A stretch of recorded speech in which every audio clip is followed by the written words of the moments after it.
Mr. Chairman, I am very pleased to yield 4 minutes to the gentleman from Oregon, Mr. Walden, who, as noted, worked with his two colleagues from Oregon on the uniqueness of the Oregon province. 4 minutes to the gentleman from Oregon. The gentleman from Oregon is recognized for 4 minutes. Thanks, Speaker, and I especially thank the chairman of the House Resources Committee, Doc Hastings, who has been an extraordinary leader not only on our forestry issues, but on allowing us to access America's great energy resources in a responsible way that will create jobs, generate revenue for our country, and be good stewards of our land and water all at the same time. Mr. Chairman, I thank you for your work and that of your committee on Restoring Healthy Forests for Healthy Communities Act. Just 2 days ago, Doug Decker, who's the state forester for the state of Oregon, declared that this has been the worst fire season for Oregon since 1951. The state of Oregon alone has already spent $120 million on fire suppression on over 1,000 different fires, and fire season is not over.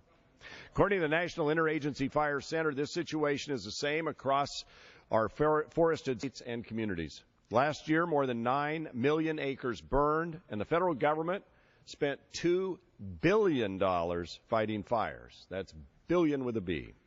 And while these federal forests surrounding our local communities are burning, rural families are sentenced to live in poverty as the mills close, the jobs disappear, all because we can't access our great natural resources on federal land. Of the 20 counties that I represent in eastern and southern Oregon, 9 face double-digit unemployment today. 16 have over 14% of their populations living in poverty. 14%. And 14 have over half of their school children eligible for free and reduced lunch programs. Things are so bad in southern Oregon that Josephine County, which is bigger than Rhode Island, lost their last mill a few months ago. And with that closure of that mill, they lost 86 good-paying family wage jobs. A lack of timber revenue has left the county with only 1 patrol deputy, and burglary has gone up 49.7%, thefts up 25%, and disorderly conduct's up 17% in 1 year. At a recent roundtable I held in Grants Pass, the sheriff, Gil Gilbertson, told me, and I quote, "I've seen better law enforcement in third world countries than we have in Josephine County," close quote. And remember, the sheriff spent time law enforcement in Bosnia. He knows that of which he speaks. It's so bad that just a year ago, a woman called 911 because her ex-boyfriend was breaking into her home, and he had assaulted her the week before. She was told several times by dispatch that there were no deputies available, and then was told, and I quote, "If he comes inside the residence and assaults you, can you ask him to go away?" The woman was then assaulted and raped. These are real issues for our rural communities today. It's clear the status quo is not working for families in our rural communities. This broken system has to change.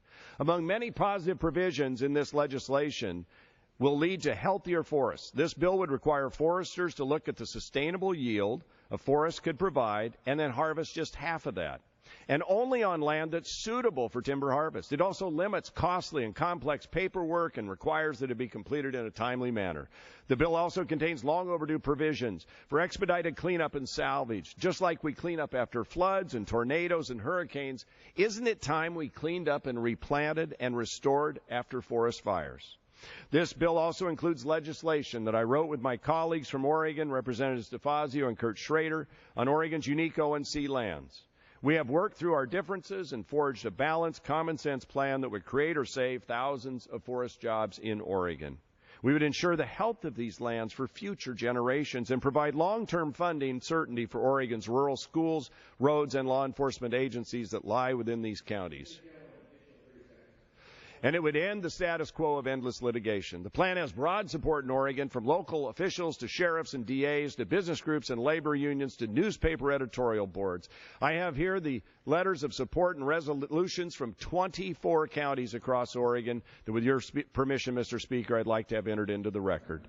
The Restoring Healthy Forests for Communities and Healthy Communities Act will create prosperous communities and healthy forests. It will provide certainty for teachers and law enforcement officers. It will provide tools to our professional forest forest stewards to better manage our federal forests, and it's our opportunity to make federal forest policy work for Oregonians and all Americans. I urge its passage. Gentleman's time has expired.